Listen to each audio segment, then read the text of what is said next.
Hello, welcome everyone. Second seminar on affect therapy. Can you hear me okay?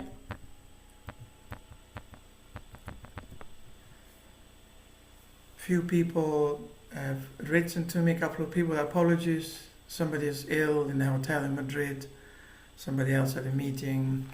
I'll do my best to record the video and then send it to all of you. So the topic today is flowers of space, Zen, affect, and the unconscious. And the format is the usual. I'll give a talk, a presentation. We'll have a 10-minute break. So make any notes, question, feedback, and then we'll open it up for discussion in the second part until we finish around 4 p.m. local time, so in 2 hours. A few announcements for those of you who are interested in doing something similar in person. On the 15th of June, I'll be doing a workshop in Hampstead at the Rosslyn Chapel, hosted by the Reverend Kate Dean of the Unitarian Chapel there in Hampstead. It's called Zen and the Ethics of Joy, a mixture of Zen practice, but also some ideas from Spinoza, a favorite philosopher of mine, who is also the inspiration for affect, for this idea of affect. And then, as you know, part of the affect therapy project is the movement practice called Buto. I'll have the pleasure and honor to co-facilitate a workshop with foremost teacher, performer, artist, and movement coach to the stars, including my favorite actor, Willem Dafoe. My dear friend, Marie-Gabrielle Roti.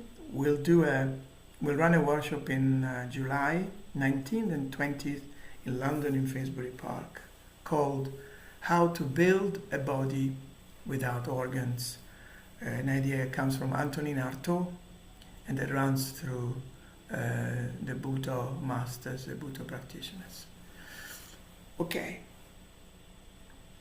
where to start? This topic is really vast and very dear to me. I started meditating in 1980 in India, and then 1996 I met my teacher, my Zen teacher, and started practicing in earnest within the Zen tradition with a long break of 20 years, and then I came back, etc.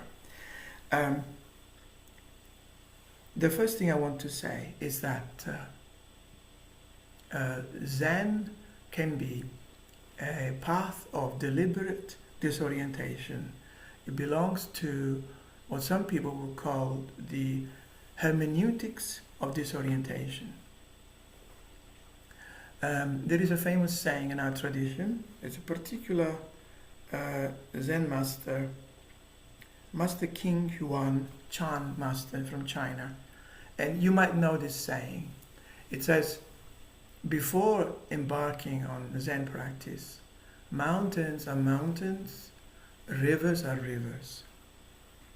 Then once we enter the path in earnest, with dedication, with passion, mountains are no longer mountains, and rivers are no longer rivers. And then finally, the final stage, mountains are again mountains, rivers are again rivers. A variation on the last bit would be mountains are just mountains, rivers are just rivers, with no projection, nothing attached to it.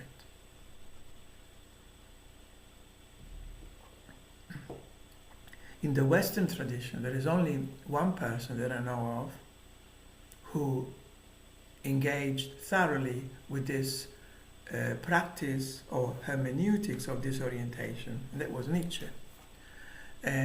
Nietzsche invited us to look at what is familiar from the perspective of the foreign, to look at our everyday from as if we are looking at that thing for the first time. And he did it in a particular way. He often uses the image and the metaphor of the open sea. Imagine being in the open sea and contemplating and seeing the dot, the little dot where the land that you belong to, where you were born, where you were growing up, it became familiar to you. Imagine seeing the homeland from the vantage point of the open sea. You would be bound to see something or understand something that you hadn't seen before. And I remember when the first time I left my hometown, then left my region, my town, I went hitchhiking. We wanted to go to Spain, but the car on the motorway went west, so we decided to go east. We decided to go to Greece instead. So we stayed there for 2 weeks, 3 weeks, or whatever. When I came back, I realized, I saw for the first time the roofs of my hometown, the houses, the street, and I thought, this is so relative and particular. It's not the whole world. It can be an interesting discovery. With Nietzsche, but also with Zen, if you think of Zen as a practice of disorientation, there is an added element, an added layer to this, perhaps even an added complication. Who is the person who, more than anybody else, gets a different sense of what is familiar, of their homeland? That person is the exile. Whether by displacement, because of genocide or the horrible things that keep happening in the world, because of war, because of famine, because of dictatorships, or, as it was the case often in the 20th century, because of voluntary exile, for a sort of desire to expand and live and see other places. Samuel Beckett famously said that it was far more interesting and rich and experienced to live in occupied Paris occupied by the Nazis, than to live in a backwater island sort of riddled with narrow-minded Catholicism. You can see the difference, of course. If one is forcibly displaced because of war and famine, that's a particular type of exile. The voluntary exile, you could say, could be a luxury in a sense, but many, we could argue that our modern, contemporary Western culture, on which a lot of psychotherapy is based, despite the fact that psychotherapy often likes to forget those roots, is based, contemporary culture is based on the work of exiles. Think of James Joyce, think of Samuel Beckett, think of many people who left their homeland and decided to. I mean, Beckett was writing in French. It's quite remarkable, I find.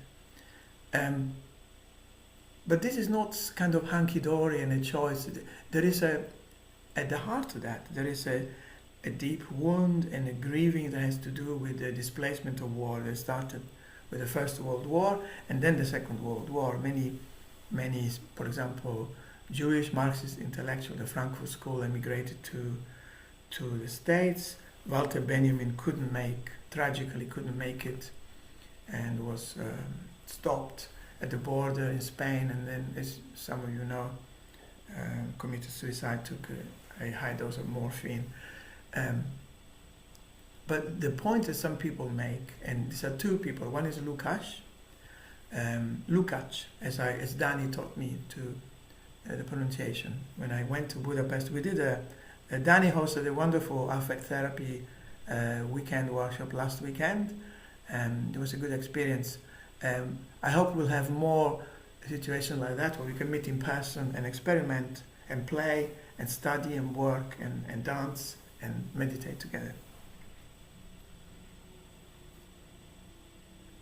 Lukács and Adorno, they spoke of transcendental homelessness. They said that after the displacement of the Second World War, to claim that this territory, this land, this particular piece of land, this home, this house is mine, is a kind of unethical. It's kind of vulgar, because First of all, because there are many, many people displaced in the world. And two, because if we look, with the help of Zen practice, for instance, if we look at the nature of the self, we realize that there is no really a ground, there is no real substance to what we call the self.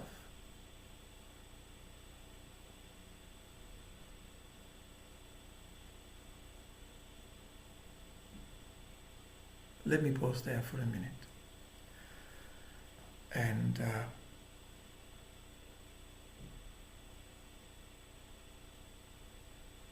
let's sit in silence for just a few minutes. And you sit comfortably, you don't have to sit in any particular posture. Make sure your back is straight.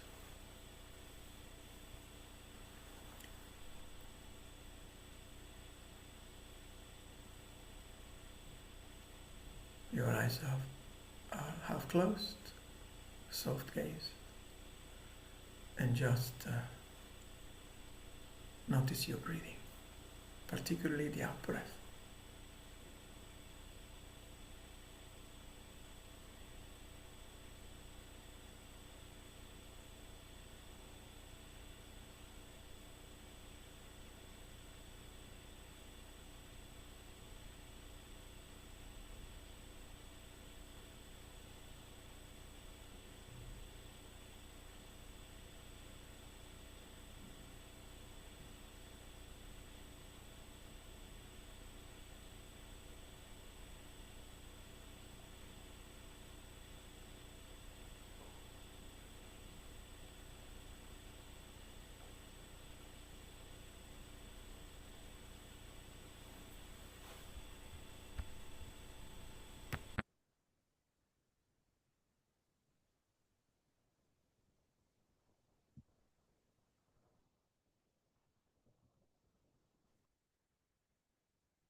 There are sounds around you in the room where you are, outside your home. Tune into those sounds and open up to them without labeling them. Just hear the sound.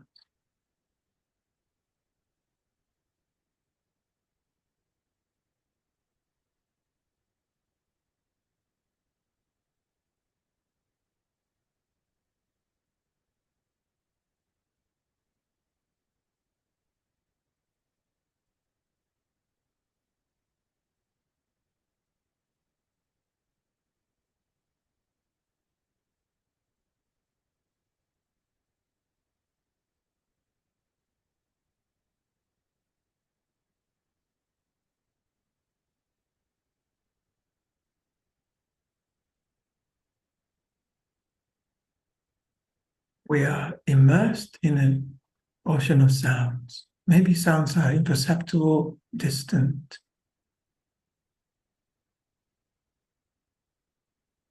We're also in a sea of phenomena. Thoughts come up, physical sensations, feelings,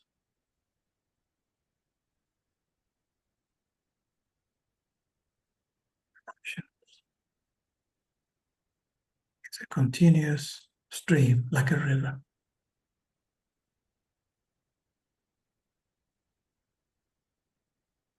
It just happens by itself.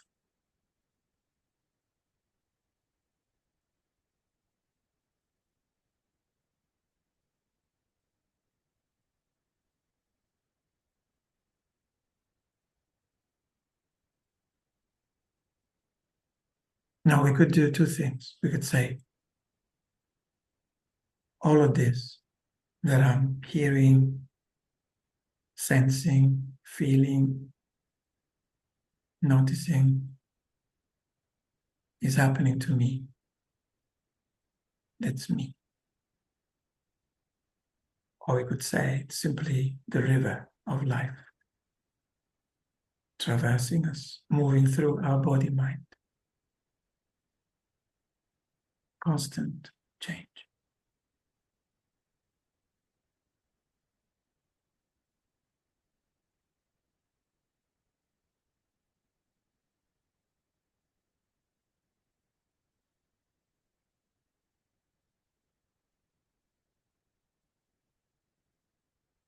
Thank you. Feel free to open your eyes.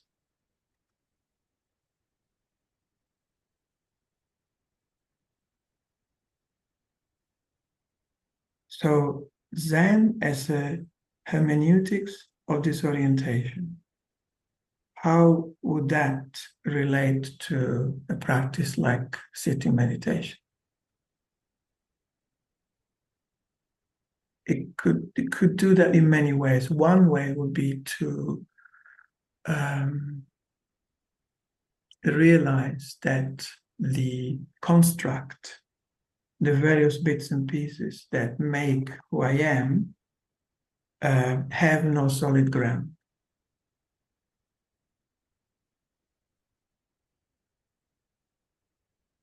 And in the tradition, often there are images of taking a leap, jumping from a cliff, changing perspective, suddenly an invitation to seeing into our own nature. There are many words and images in that vein. Now, why is it the idea of leaping from a cliff scary for all of us? Because we presuppose that there is a bottom, there's a ground. So if I leap from a cliff,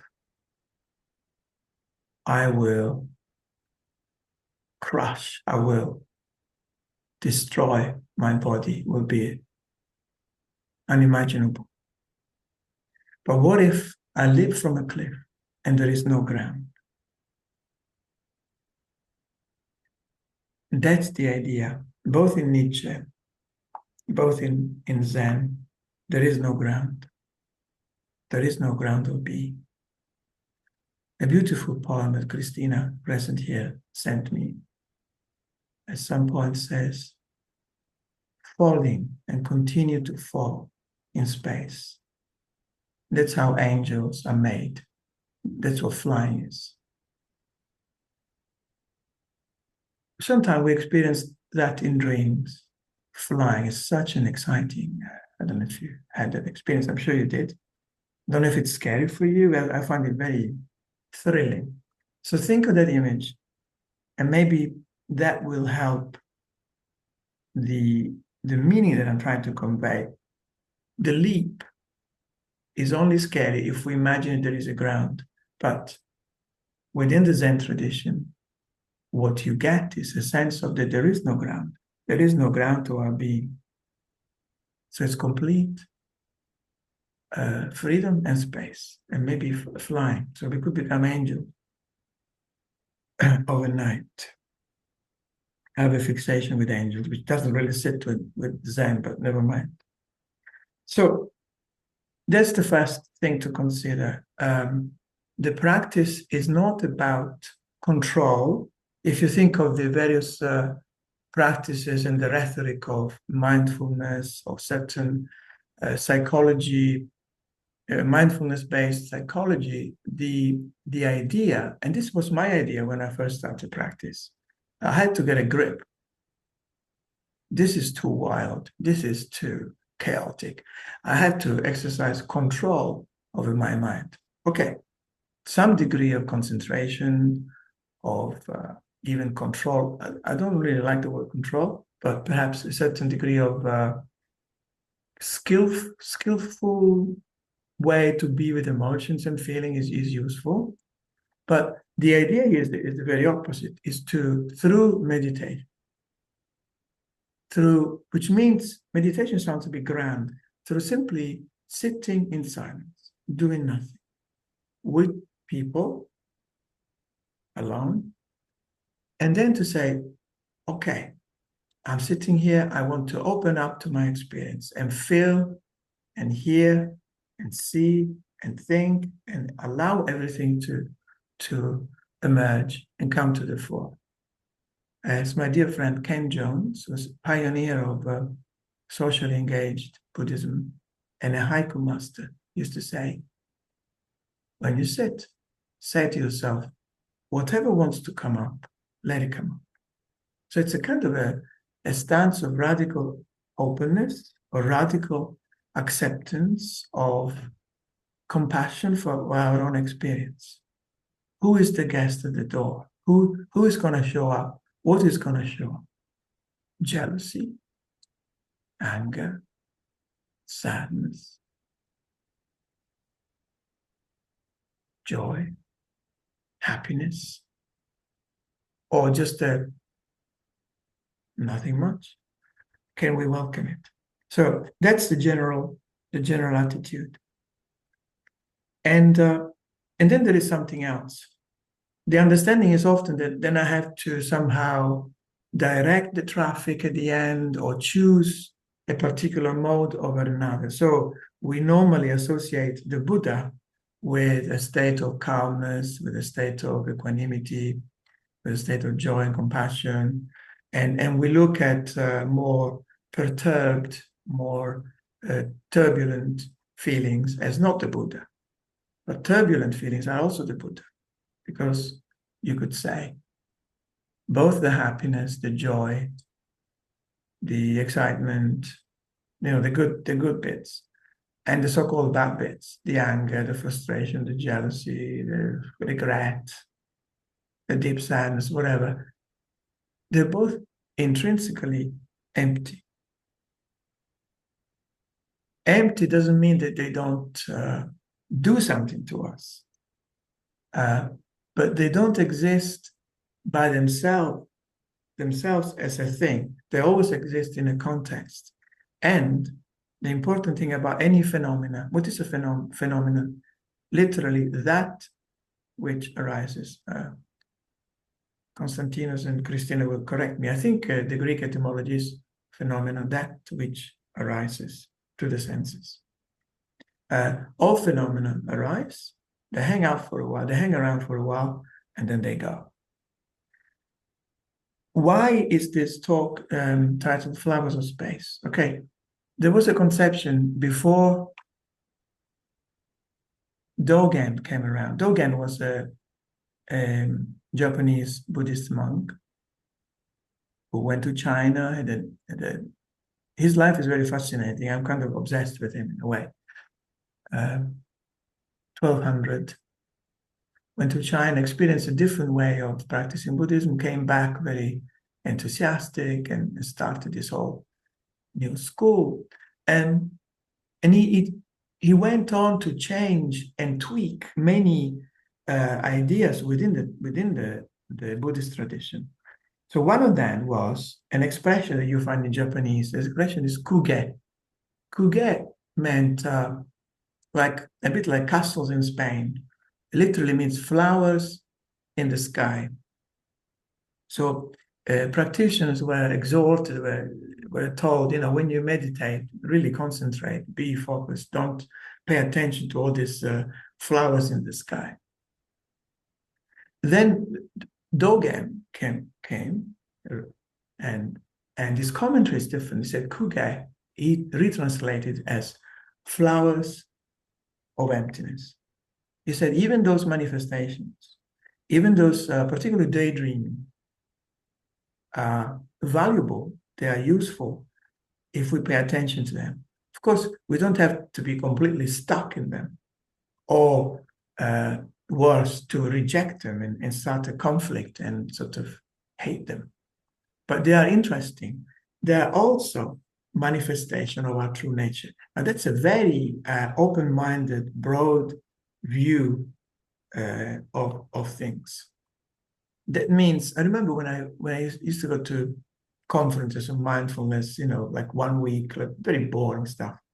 The what do you call it? The enemy, the bête noire of all mindfulness practitioners is rumination. Oh, ruminations are not good. Oh my God, not the rumination. You have to concentrate and really stay with your breath and be mindful all the time. But being mindful all the time, or just one thing, is very reductive. My teacher used to say, it's very easy to pinch the wallet of somebody who's practicing mindfulness because they only see that they're walking, they're breathing. They don't have this kind of view of the whole panoramic awareness. And so even daydreaming could be very interesting. And Dogen says pretty much that, which is kind of shocking to people who say, no, Zen. You're supposed to be Zen. You're supposed to be hyper-focused and slightly serious and militaristic about it. And he says, no, even the daydream, when you pay attention to it, is also a manifestation of the Buddha. Even the night dreams, we'll dedicate a whole session of this seminar on dreams, are very, very interesting. The Zen tradition and Chan and Zen are infused with this interest in dream, understood as a collective phenomenon. That's another story. So, an attitude of openness to all aspects of experience without, and this is the added bit, without a hierarchy.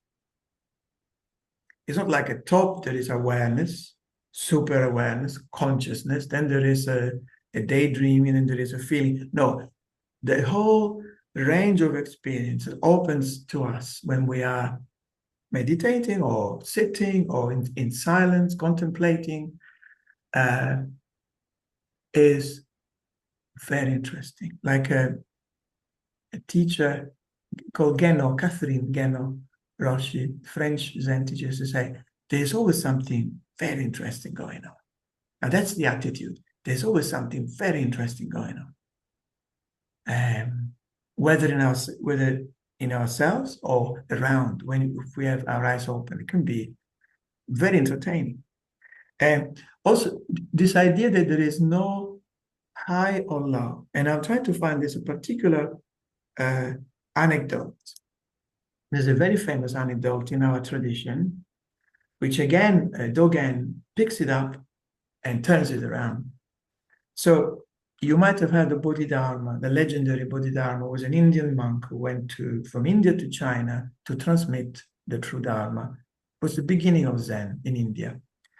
Then eventually he left to go back to India. But before he went back to India, he gathered his four foremost disciples because he wanted to give a transmission. And the transmission is a very important thing here in relation to affect. And I'll talk about that in a minute. So he gathered these 4 guys. They were all guys in those days, I guess. Luckily, things have changed since then. And said, so you study with me, you practice Zen or Chan or whatever, meditation, Dhyan, as it was called then. So what's your understanding? So the first guy, this is in the Chinese language. The first guy says, this is what I understood.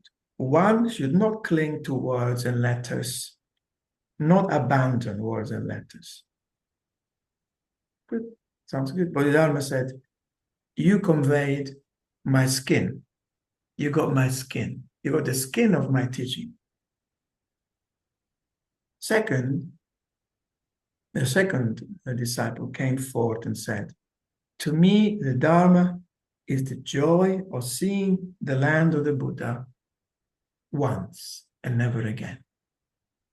Bodhidharma was quite pleased, said, good, you conveyed my flesh. So the first guy got the skin, the second guy got the flesh. The third person comes up and says, at their origin, air, earth, water, and fire are empty. The 5 aggregates do not exist. Thus, there is nothing to attain. Bodhidharma responds, you conveyed my bones. So from skin to flesh to bone. The fourth person comes forward, bows deeply, prostrates, and then goes back to his seat. Bodhidharma said, you conveyed my marrow. So we're going from different understandings, skin, flesh, bone, and marrow. Until Dogen was a bit of a troublemaker and a great innovator, until he came along, the assumption was, and this is what logic suggests, the fourth guy got it. And in fact, Bodhidharma gave it, he had to give it to somebody, the robe and the bowl, etc., of the transmission. So he gave it to the fourth guy. But Dogen said it would be wrong to think that the level of understanding is more superficial or deeper. They're all different and they all grasp something important. So this obsession with depth, which also runs in our culture, people in my profession talk about relational depth, and if you are cursed, as I was, in having to mark counseling and psychotherapy essays from trainees, everybody, in every essay said, and then after the fifth session, there was a moment of relational depth. Like it becomes like a big deal. It usually means there is a connection, there is a good communication between client and therapist. What's the big deal? But there is this obsession with depth. And Dogen says, surface and depth, no difference. Now, this is very Nietzsche as well. Nietzsche used to say, the ancient Greeks, they were so deep in their thinking, in their art, in their music, in their theater, that they went back to the surface. So if you go deep and deep and deep, what else are you going to do? You're going to go back to the surface. So what's this obsession with depth and surface? Again, Nietzsche helps us. Nietzsche is a great help in the way to understand Zen in this perhaps deconstructive way. If we think in terms of appearance and then hidden reality, if we think in terms of depth and surface, we are caught in a trap. And this is the trap of all people who are involved in spiritual practice. So let's go back to the original image for those who came a bit later. So the Zen saying is, before you practice, mountains are mountains, rivers are rivers. When you get deep into the practice, mountains are no longer mountains, rivers are no longer rivers. And this is where all the spiritualists, or people who interpret Zen in an overtly spiritual way, get really stuck. Stuck in what? This world is a world of illusion. This world is a world of appearance. This world is a world of samsara. And then there is a deeper world, more real world, more eternal world, more authentic world. The other world, authentic. Everything has to be authentic.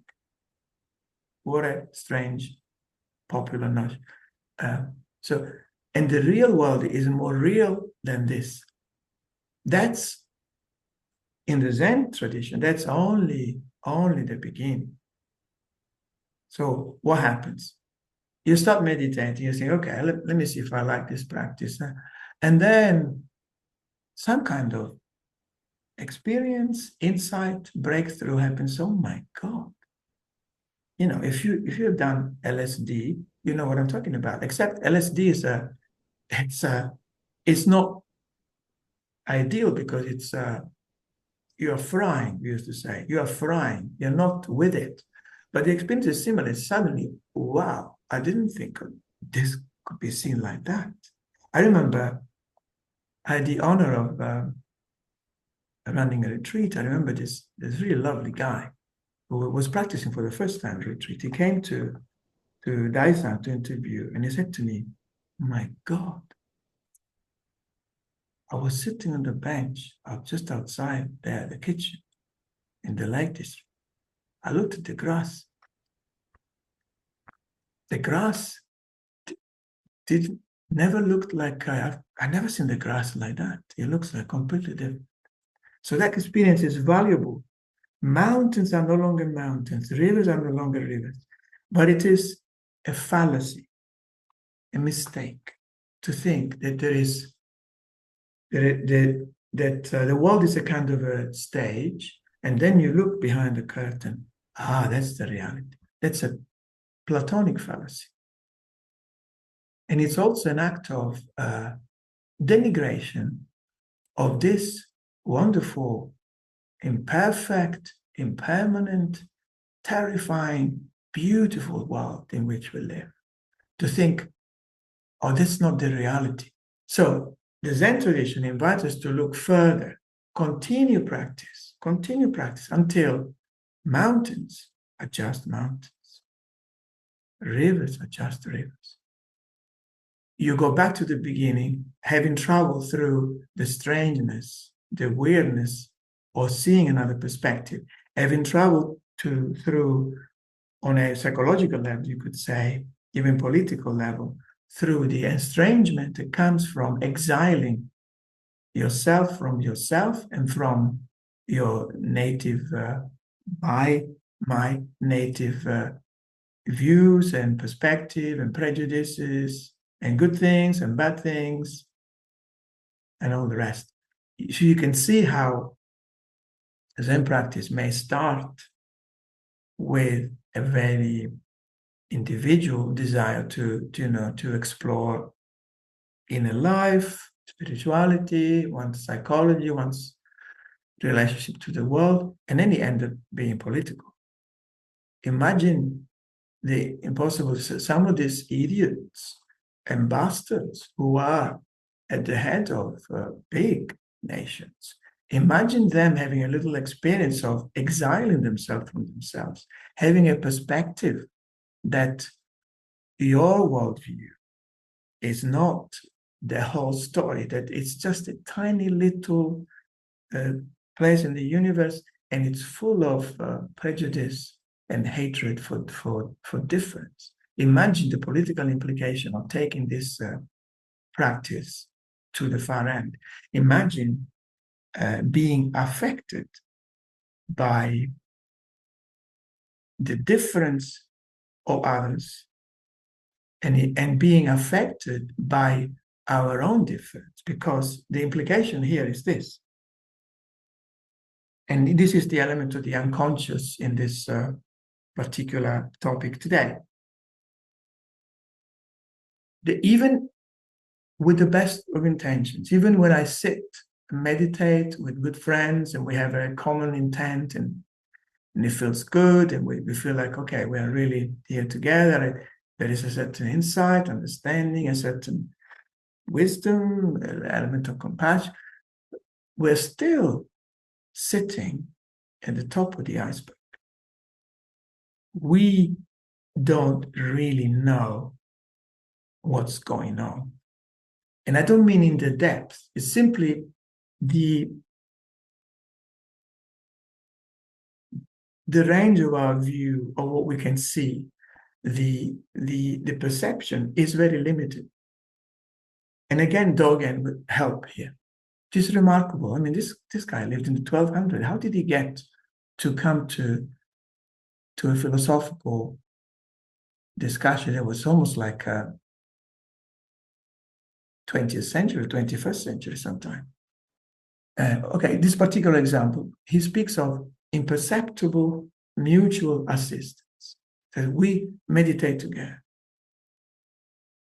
Or we have a common endeavor. We want to discuss a particular thing. We are working together with a common intent. Let's say we meditate together, to stay within the Dogen image.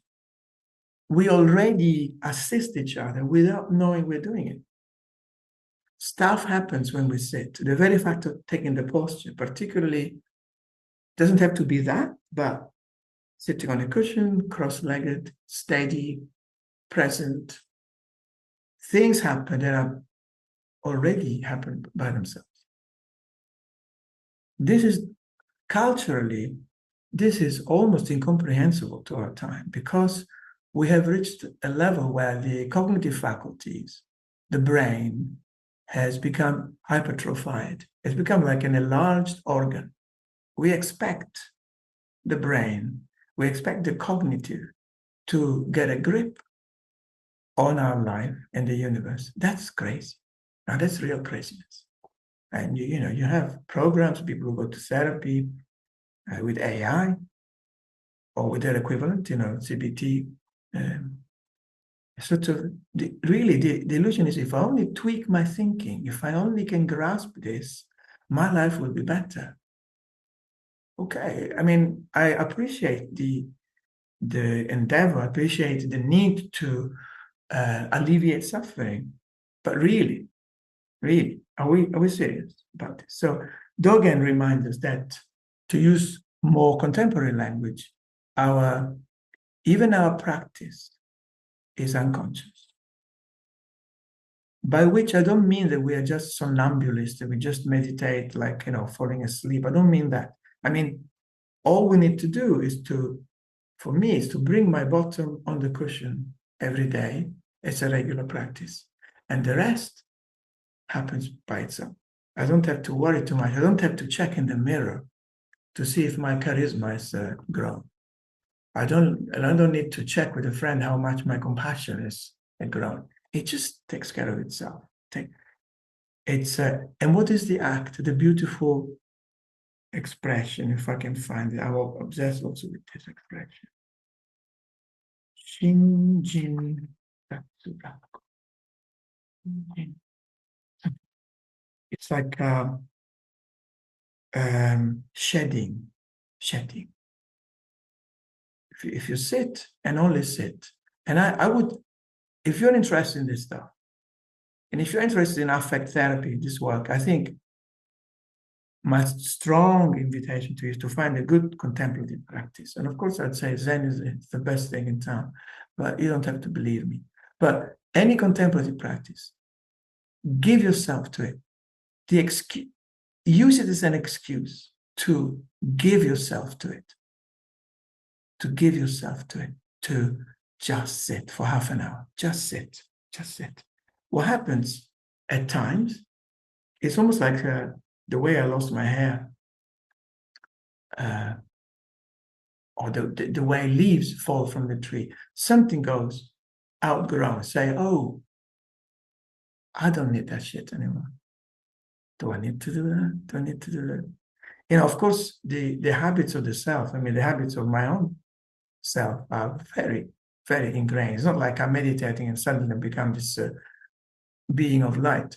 But sometimes I have a glimpse of, God, that's outdated. I can't do that anymore. It's enough of that. It's enough of that shit. It's something like that. But it's more than that. It's shedding this constant notion of me that I carry around, and that those of us who are very self-conscious will know what it is. Like you can't, suddenly there's lovely music, you want to dance, you can't dance because I think, oh, I can't dance. I will look stupid.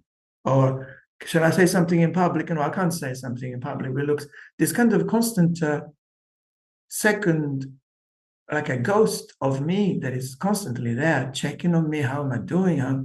And meditation helps us to shed it. All you do is do the next thing.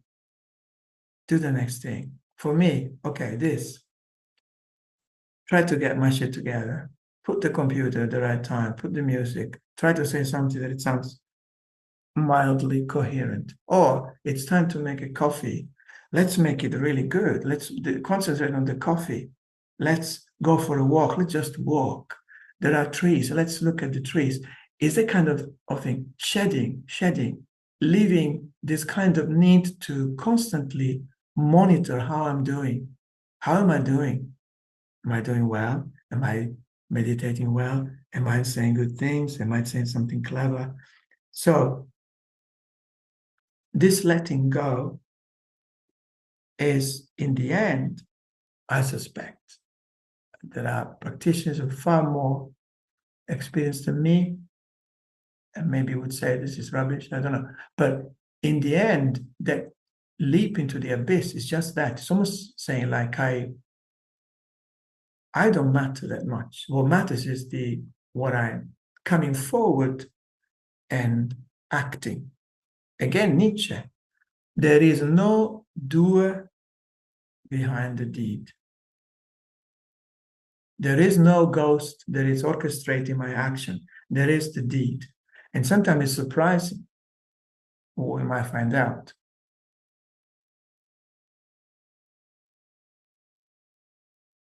Borges, a famous and wonderful writer, at some point he says, in one of his lectures, he came to give a lecture in England, said something about we find out who we are in important moments. And this happens, again, my Greek friends will correct me, in Greek tragedy, some people say that the important moment is catharsis, where there is a purification, a dramatic moment. Some people would argue that the crucial moment in tragedy is when the protagonist understands who they are. So Borges gives this example. Judas didn't know who he was. He realized who he was when he kissed Jesus and then got paid the money for his betrayal. Then he understood, this is what I am. There is no doer behind the deed. You can also say, Levinas, a writer very dear to me, apart from his rampant Zionism, which I can't reconcile myself to ever, never mind. Okay, he would say something like, people during the war, the siege of Stalingrad, for example, or many episodes in the war, they would hide, for example, a Jewish person in their barn, risking their life, risking to be shot by the Gestapo. In that moment, they revealed who they were. In that moment of courage, the deed is all. So that's also an interesting idea, and I hope I'm making sense in this. To come close, to become one with what we do, to the point where the self is gone. That's a real joy in life, I think. To be completely absorbed in what we do it's a real joy. It doesn't have to be dramatic. It doesn't have to be extraordinary tantric sex. It could simply be enjoying a nice sandwich in a cafe with a good friend, enjoying a conversation with a friend and really being present there, enjoying a simple walk, or just sitting, doing nothing, just looking outside the window, completely absorbed. Is there a greater joy in life? I don't know. Maybe you can tell me. So there are many ways in the tradition to say this. Dogen, again, would say, this is again counterintuitive. Practice and realization are one and the same. Normally, we study to become more proficient. We practice, I don't know, basketball was my thing. To become better, we go to the gym to be more fit. Okay, with this, it's different. We don't practice to become more Buddhists. I mean, that would be pretty boring, wouldn't it? No, we practice because by practicing, by sitting in silence, we are saying, everything I need is already there. Now, that's a powerful statement. That's the statement of a king and a queen in a symbolic way. I don't care about kings and queens, particularly in this strange country where I live. I don't care a bit about that. You are in a regal position. I sit here. These are the circumstances of my life. Yes, I could improve. Could have a better car, okay. Yeah, could have a better job. But on a fundamental level, I sit here, there is nothing missing. Of course, there is something missing. But on a fundamental level, what a powerful statement. I sit here, I am already where I want to be.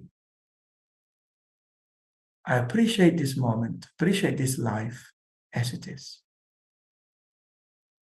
Again, Nietzsche, the eternal recurrence of the same.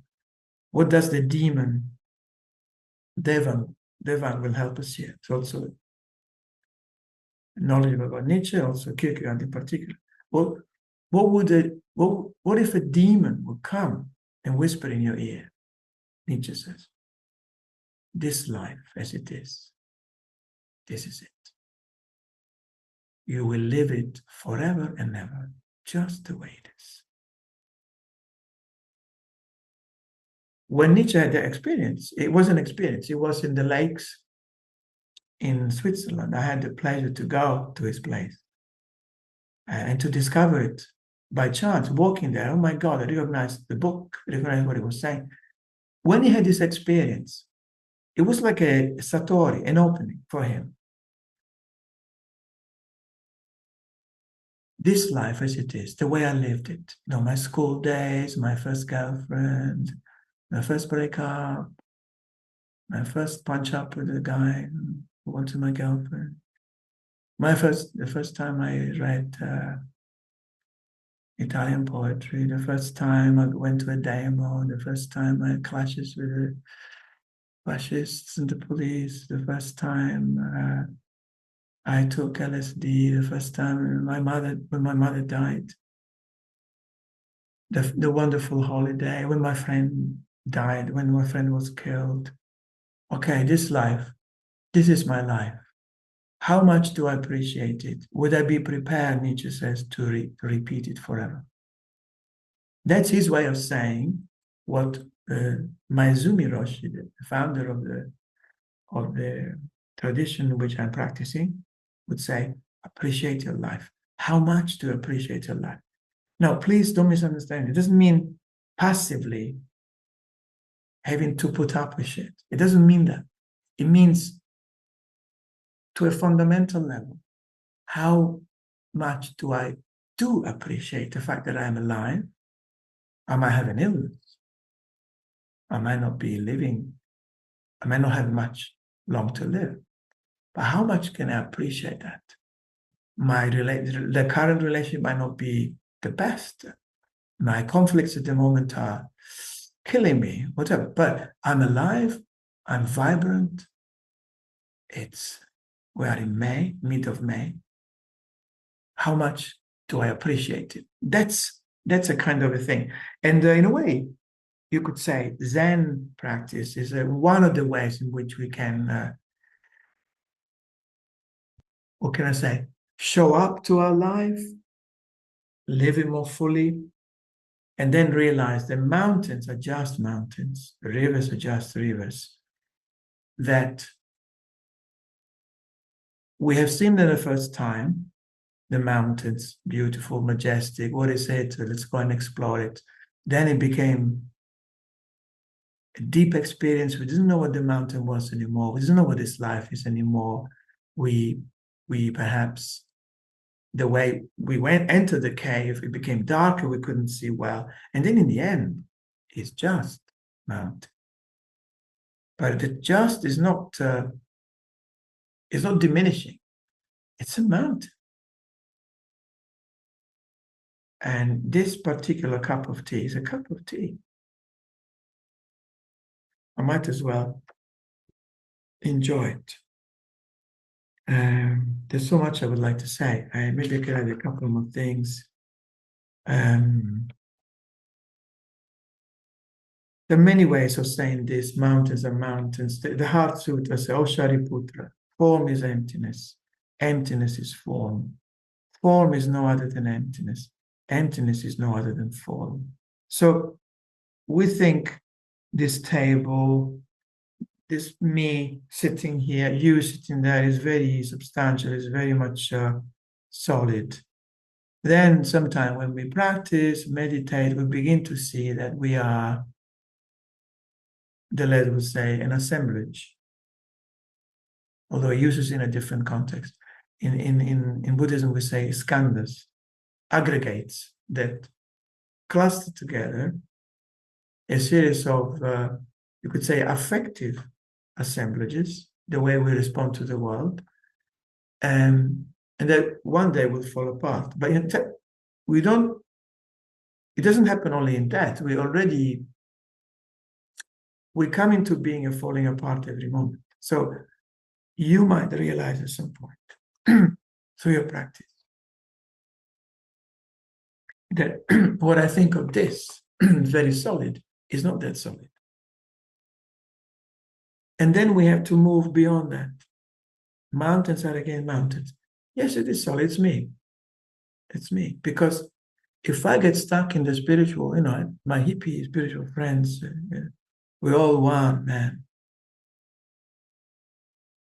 We're all one. There is no separation. Okay. You wouldn't like it though if I walk off with your girlfriend afterwards, with your car, with your boyfriend. You wouldn't like if I just start eating from your plate. Yes, we're all one. Yes, we're interdependent. But mountains are just mountains. I'm still me. I still have to give a name to this strange being that is blubbering to you right now. Although on some level it's empty. So empty, what does it mean? Let me rephrase it. I might recognize in me through practice, through inquiry, through study, through working with others, through dancing with others, that there is space, that I can make space for life and for others. And then to realize that this space is not just a pea soup, it's also go back to the sense of me. And I think the best way to understand, for me, the way I understood this, which has been a bit of a conundrum, is there is a need to act and to respond. The situations requires us to respond. If you are a therapist, a client knocks at the door, you might be pure space. But in that moment, you come into being because you are a host and you're fully present and you're there, and it's very substantial, very real. Emptiness is for mountains are again mountains. You need that presence for this person who's come to see you to seek for help, to seek for some kind of somebody who can listen to them.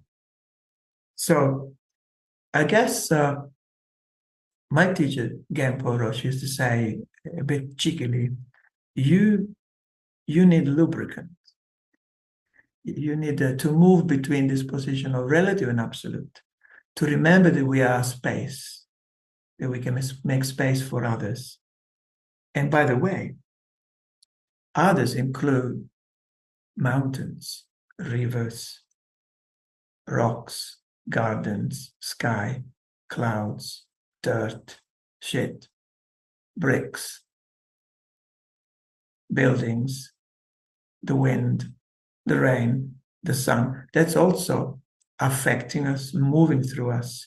So when we sit in meditation, in fact, when we do anything, we are constantly in this affective field. So I guess the challenge, the invitation is to be open to that and to respond from a place, I guess, that, how can I say, does its best to honor it. And we can only try. I fail half the time, if not more, to be honest. But it's I really like it. It's worth pursuing.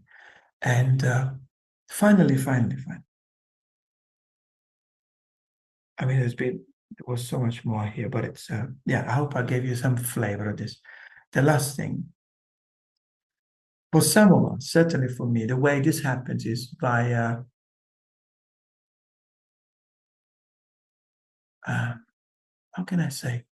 okay, there is a kind of a view that Zen is very sort of samurai, Japanese, is very hard practice, like you concentrate, you're sitting there still, like a mountain, Uh, with some of us, certainly me, what it does, it really, it can break you open.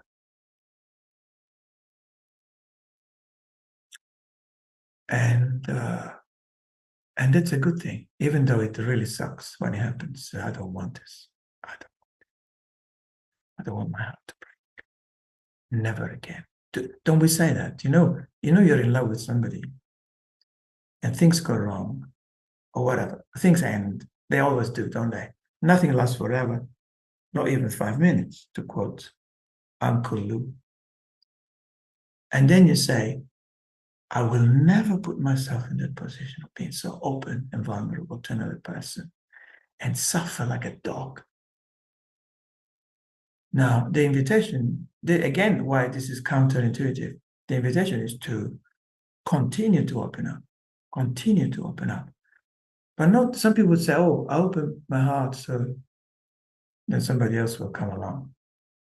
It didn't work with this guy. Let me try with this other guy.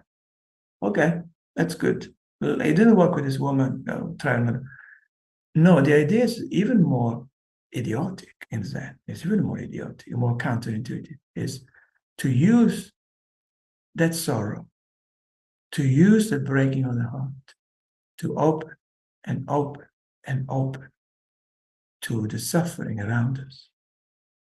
Had a Daisan is a private interview with a teacher who has become a very good friend now. I went to this guy whom I hardly knew, and I said, my God, I'm just in a total mess. Stuff is going on with my health, my matters of the heart, and blah, blah, blah. And he looked at me and said, oh, man, there's so much suffering. And he started crying. And I started crying. And he was supposed to give me some sort of wise Zen stuff. We started crying for 10 minutes, non-stop. That's it. That's how it happens.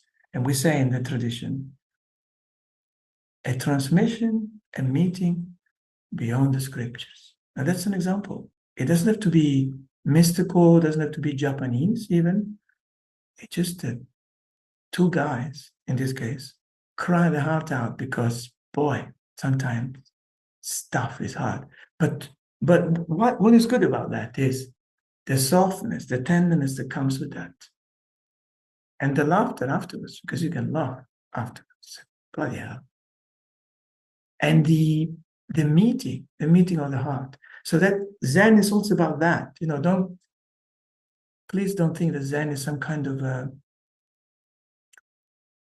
esoteric, archaic, feudal, militaristic stuff for tough guys. I mean, okay, that's your game. You could find that. But I think there's another dimension which I try to say. And that's where the affect comes. Affect,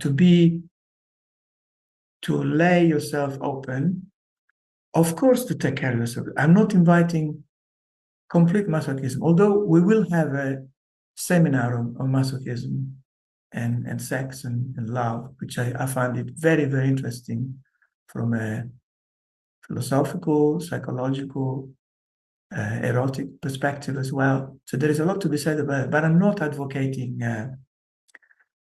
misery. So please don't misunderstand. I'm saying this is where practice, because it makes you open if you engage with it makes you really open, is related to affect. What is, again, why is this part of affect, of the affect course? Remember, back to our patron saint, Spinoza, who really started this whole thing on affect. He says, to be open, I'm paraphrasing, to be open to all affects, all emotions and feeling, let's say, in this case, to simplify, even when they are so-called passive affects, even if they bring us down, to be able to then turn them into something proactive. And his belief is that any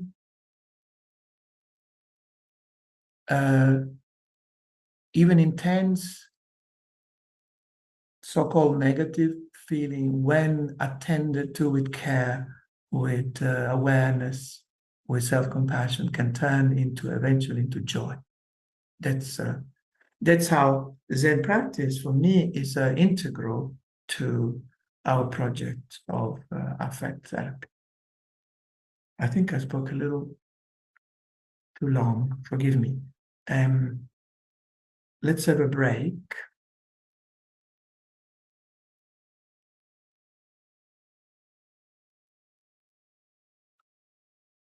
How long should we have? 5 minutes, 10 minutes? Any suggestions?